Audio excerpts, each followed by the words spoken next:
Hello everyone, today's topic is pitfall of dieting.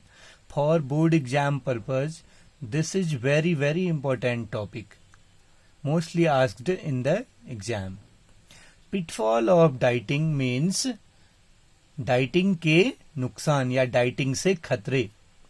क्या क्या life में नुकसान हो सकता है लाइफ को, या क्या क्या प्रॉब्लम्स आ सकती हैं डाइटिंग से. In this topic we will discuss about that, some causes and some problems. So pitfall of dieting, as you know, everybody wants to look smart, attractive, trim and slim in their life. हर कोई व्यक्ति, हर किसी की ये तमन्ना होती है कि वो smart दिखे, ट्रिम स्लिम दिखे, अट्रैक्टिव दिखे. For that the people use different such type of activity just like skipping of meals, भोजन वो प्रॉपर टाइम से नहीं लेते हैं, या कभी कभी मेडिसिन जिनको स्लिमिंग पिल्स कहते हैं उनका भी सहारा लेते हैं. और इन सब का रिजल्ट ये होता है कि दे फेस सीरियस प्रॉब्लम्स और health related problems in their lifes. Here we will discuss about some causes of pitfall of dietings. Some of them are, first cause extreme reduction of calories. बहुत सारे लोग क्या करते हैं कि smart या attractive दिखने के चक्कर में बहुत ज्यादा कैलोरीज को रिड्यूस कर देते हैं, अपने भोजन से कैलोरीज को रिड्यूस कर देते हैं. As you know, the proper amount of calories are required in our life to proper functioning of our life, our body. The proper amount of calories are required. लेकिन अट्रैक्टिव दिखने के चक्कर में कुछ लोग ये सोचते हैं कि अगर हम प्रॉपर अमाउंट में कैलोरीज लेंगे या ज्यादा कैलोरीज लेंगे तो मोटे हो जाएंगे. और इससे बचने के लिए वो क्या करते हैं, कैलोरीज को बहुत ही कम लेते हैं, यानी भोजन इस प्रकार का लेते हैं जिनमें बहुत ही कम कैलोरीज होती हैं, और जिसके कारण उनको लाइफ में बहुत सारी problems day by day life में, जैसे उनकी एनर्जी का लेवल कम हो जाता है, या इसके अलावा एनर्जी का लेवल कम होने से उनको सुस्ती, या जिसको हम ढीला ढालापन शरीर में, और इसके अलावा थकान का अनुभव होता है, या इसके अलावा कभी कभी बदन दर्द का भी अनुभव होता है, सुस्ती छा जाती है शरीर में. So it's dangerous, it may be dangerous for the body. Second one is skipping meals. बहुत सारे लोग स्मार्ट दिखने के लिए या वेट को बढ़ने से बचाने के लिए कम मात्रा में भोजन लेते हैं, जबकि हमारी बॉडी अपने प्रॉपर फंक्शनिंग के लिए एक प्रॉपर अमाउंट में एनर्जी की रिक्वायरमेंट चाहती है, जो कि हमें मील से मिलती है. तो skipping meals is very dangerous. Third one is low energy diet. Weight को बढ़ने से रोकने के लिए बहुत सारे लोग बिना फैट्स और कार्बोहाइड्रेट्स वाला फूड लेते हैं. जैसे कि हमने डिस्कस किया था, carbohydrates and fats are very important to give the energy to the body, और जिस कारण उनको लो एनर्जी डाइट्स में से एनर्जी प्रॉपर अमाउंट में नहीं मिल पाती है, और बॉडी अपना फंक्शन प्रॉपर अमाउंट में नहीं कर पाती है. And it can cause also problems in the life. Next one is not performing physical activities. और बहुत सारे लोग ये सोचते हैं कि फिजिकल एक्टिविटीज केवल उन लोगों के लिए जरूरी है जिनका वेट ज्यादा है. No, it's not true. हमें अपनी लाइफ में फिट रहने के लिए या वेट को बढ़ने से रोकने के लिए भी हमें फिजिकल एक्टिविटीज को करना बहुत ही जरूरी है. Every day we must do physical activities to keep our self fit. तो ये गलत है कि फिजिकल एक्टिविटीज हमें नहीं करनी चाहिए. हर किसी के लिए ये बहुत जरूरी होती हैं. और वेट कंट्रोल के चक्कर में कुछ लोग ये सोचते हैं कि नहीं फिजिकल एक्टिविटीज करेंगे तो वेट बढ़ जाएगा. तो it's not true. Everybody must do physical activities in their daily life. Next one is taking less liquids. और बहुत सारे लोग ये सोचते हैं कि अगर हम लिक्विड अमाउंट्स को ज्यादा मात्रा में, जैसे ज़्यादा वाटर या लिक्विड पार्ट्स ऑफ फूड ज़्यादा मात्रा में लेंगे तो इससे वेट जो है बढ़ सकता है, या इससे और वेट बढ़ने का तो खतरा नहीं होता है, जबकि शरीर में दूसरी प्रॉब्लम्स हो सकती हैं अगर less liquids. As you know, a lot of weight of our body, everybody's body, approx 60 to 70% of weight is made up of liquid amounts. ज्यादातर लिक्विड पार्ट होता है. तो लिक्विड में अगर हम कम मात्रा में लिक्विड लेता है कोई व्यक्ति, या हम लोग कम मात्रा में अगर लिक्विड लेते हैं, तो ये शरीर के लिए बहुत सारी सीरियस प्रॉब्लम्स का कारण बन सकता है, या और दूसरी हेल्थ प्रॉब्लम्स हो सकती हैं. Next one is starving. और बहुत सारे लोग फास्ट करते हैं. फास्ट से हेल्थ प्रॉब्लम्स आ सकती हैं, बहुत सारी हेल्थ प्रॉब्लम्स जो कि डेंजरस भी हो सकती हैं. और अगर हमें स्टार्विंग करने की कभी जरूरत भी है तो लंबे समय तक नहीं रहनी चाहिए. बीच बीच में हमें लोअर अमाउंट में फूड का कुछ न कुछ ऐसे कैलोरीज जो लेती रहनी चाहिए. अगर हम इसको नहीं लेते हैं तो ये सीरियस हेल्थ प्रॉब्लम्स हो सकती हैं इससे. Next one is risk of obesity.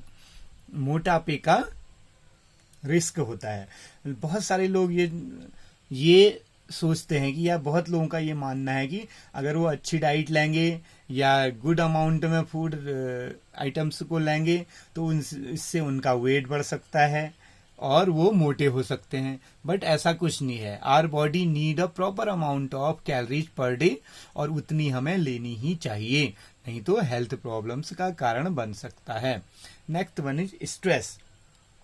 बहुत सारे लोग स्ट्रेस से बचने के लिए या इस ओवरवेट से बचने के लिए स्ट्रेस में आ जाते हैं, या कभी कभी स्ट्रेस से ओवरवेट हो जाते हैं, कभी कभी स्ट्रेस और ओवरवेट से बचने के लिए स्ट्रेस हो जाते हैं. तो ये दोनों ही एक दूसरे से रिलेटेड है और दोनों ही हेल्थ प्रॉब्लम्स क्रिएट कर सकते हैं.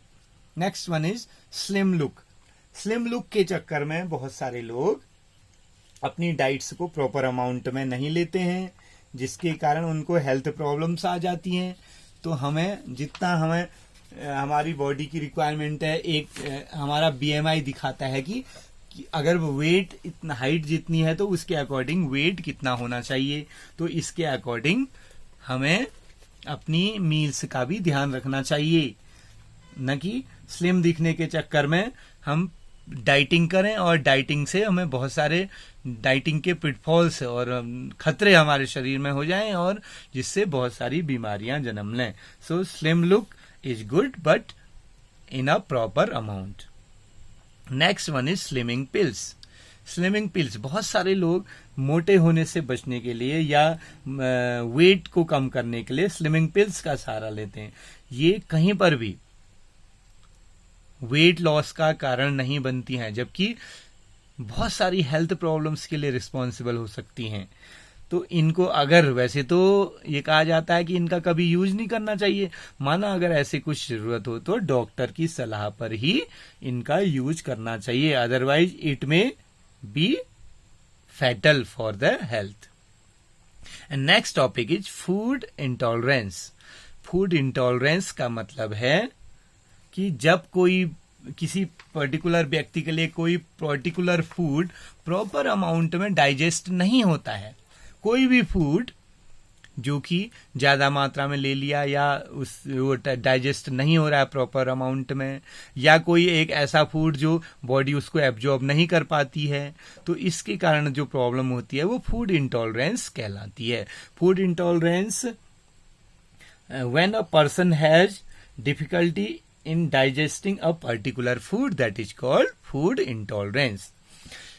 फूड इंटॉलरेंस फूड एलर्जी से अलग है. फूड इंटॉलरेंस में जब कोई व्यक्ति किसी फूड को ज्यादा अमाउंट में ले लेता है तो बॉडी उसको एब्जॉर्ब नहीं कर पाती है, जिसके कारण प्रॉब्लम्स होती हैं, जबकि फूड एलर्जी इससे अलग है. फूड एलर्जी में बॉडी किसी पर्टिकुलर फूड को चाहे कम मात्रा में भी लें तो उसको एब्जॉर्ब नहीं कर पाती है बॉडी में, उसके कारण बहुत सारी प्रॉब्लम्स हो सकती हैं, वो एलर्जी है। जबकि ये फूड इंटॉलरेंस एलर्जी से बिल्कुल भी अलग है। Now the symptoms of food intolerance, इसमें सिम्टम्स क्या क्या लक्षण होते हैं जिसको हम देखकर ये कह सकते हैं कि फूड इंटॉलरेंस है। इसमें वोमिटिंग हो सकती है, या शरीर में जॉइंट्स पेन हो सकते हैं, सिर दर्द हो सकता है, स्किन में रैशेज हो सकते हैं। जब किसी फूड को ज़्यादा मात्रा में लेने पर वो अपच हो जाता है, या इनडाइजेस्ट, या फूड उसको बॉडी उसको प्रॉपर अमाउंट में डाइजेस्ट नहीं कर पाती है, और उसके कारण अगर कुछ प्रॉब्लम्स जैसे बदन दर्द या जॉइंट्स पेन या हेडेक या दूसरे प्रकार शरीर में ऐंठन या ऐसे, या रैशेज, कभी कभी दाने जैसे निकल जाते हैं शरीर में, तो इस प्रकार की अगर प्रॉब्लम्स हैं तो वो फूड इंटॉलरेंस हो सकता है। इसका सबसे बड़ा तो एक ये है कि एलर्जी नहीं है ये, क्योंकि अगर हम ज्यादा मात्रा में भोजन ले रहे हैं और वो अपच का कारण बन रहा है तो उसको कम कर दें तो इसको रिड्यूस किया जा सकता है। Now management of food intolerance, इसको कैसे हम मैनेज कर सकते हैं। जैसे अगर किसी भोजन को ज्यादा मात्रा में लेने से वोमिटिंग या कुछ जॉइंट्स पेन्स या हेडेक या स्किन में रैशेज, इस प्रकार के कोई लक्षण दिखते हैं तो तुरंत हमें उस फूड को ज्यादा मात्रा में लेना अवॉइड करना चाहिए। और इसके अलावा certain food products and intake of yogurt products, consuming alternate food products, जैसे कि हम इसके लिए एक्सपर्ट्स से, किसी डॉक्टर से सलाह ले सकते हैं। इसके मैनेजमेंट में डॉक्टर के पास जाना चाहिए, या जो डॉक्टर के द्वारा डाइट्स से रिलेटेड कुछ सावधानियां बताई जाती हैं उनको फॉलो करना चाहिए। अदरवाइज ये बाद में फूड एलर्जी का कारण भी बन सकता है। मैं फिर कह रहा हूं कि food intolerance is not food allergy, it is quite different from food allergy. Whenever we are not able to digest a proper any amount of food, that is called food intolerance. यानी कि किसी भी भोजन को जब हम ज्यादा मात्रा में लेते हैं और उसको पचा नहीं पा रहे हैं तो वो फूड इंटॉलरेंस है। जबकि किसी फूड को लेने से, वो चाहे कम मात्रा में लें चाहे ज्यादा मात्रा में लें, उसको लेने से बॉडी में प्रॉब्लम्स होती हैं तो वो फूड एलर्जी है। Food allergy is quite different from food intolerance. तो इसमें जो लक्षण दिखते हैं, भोजन लेने के कुछ समय बाद वोमिटिंग का अनुभव होना, शरीर में ऐंठन हो जाना या सरदर्द हो जाना, या किसी पर्टिकुलर फूड को खाने के बाद सरदर्द का हो जाना, शरीर में दर्द हो जाना, या उसका पचना नहीं, अपच हो जाना, इनडाइजेस्ट, और इसके अलावा कभी कभी स्किन में रैशेज का भी हो जाना, ये इसके लक्षण है। तो इसके लिए हमें इसके मैनेजमेंट के लिए प्रॉपर अमाउंट में, सबसे पहले तो जिस फूड में हम इंटॉलरेंस फील कर रहे हैं उसको या ना लें, या कभी कभी लें तो कम अमाउंट में लें। और दूसरा, डॉक्टर के पास तो डॉक्टर की सलाह लेनी चाहिए, और डॉक्टर के द्वारा जो डाइटरी जो इंस्ट्रक्शंस दिए जाते हैं उनको हमें फॉलो करना चाहिए। इसके अलावा डाइटिशियंस या डॉक्टर्स के द्वारा सुझाए गए जो इम्पोर्टेंट पॉइंट्स होते हैं उन पर भी हमें ध्यान देना जरूरी होता है। Thank you and have a nice time.